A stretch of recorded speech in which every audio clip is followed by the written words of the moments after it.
सो ये हमारा R D Sharma की बुक से क्वेश्चन नंबर 5 है, क्लास 9th के लिए, चैप्टर हमारा जो क्वाड्रिलेटरल है उससे। देखिए यहाँ पे दिया गया है इन्हें पैरेललोग्राम एबीसीडी। हमारे पास कोई भी पैरेललोग्राम एबीसीडी है तो हम पहले एक पैरेललोग्राम आपको बना के दिखा देते हैं, ठीक है। ये हमारा पैरेललोग्राम हो गया, इसका नाम दे दीजिए आप ए बी सी डी। अब इस पैरेललोग्राम के लिए क्या बोल रहा है कि जो यहाँ पे एंगल डी है वो 135 है, तो ये वाला जो एंगल है ये आपका 135 दिया गया है, ठीक है। अब आपसे पूछ रहा है determine the measures of angle A and B. आपको एंगल ए की वैल्यू बतानी है और एंगल बी की वैल्यू बतानी है, कितना होगा। अब देखिए ये एक पैरेललोग्राम है यहाँ पे, तो लिख दीजिए since ABCD is a parallelogram. अगर एबीसीडी ये पैरेललोग्राम है तो पैरेललोग्राम के जो अपोजिट एंगल्स होते हैं ये इक्वल होते हैं, तो हम यहां लिख सकते हैं कि angle B is equal to angle D। लिख दीजिएगा इसका रीजन कि ये जो हैं अपोजिट एंगल्स हैं, अपोजिट एंगल आर इक्वल, ठीक है।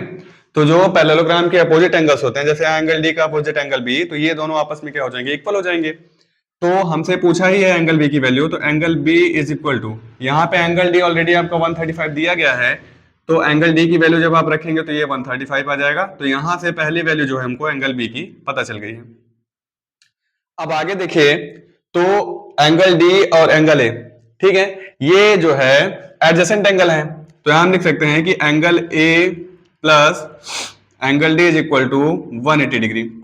क्योंकि किसी भी पैरेललोग्राम में जो एडजेसेंट एंगल होते हैं उनका जो एडिशन होता है वो 180 डिग्री का होता है, इन्हीं को सप्लीमेंट्री बोला जाता है। तो यहां पे लिखिएगा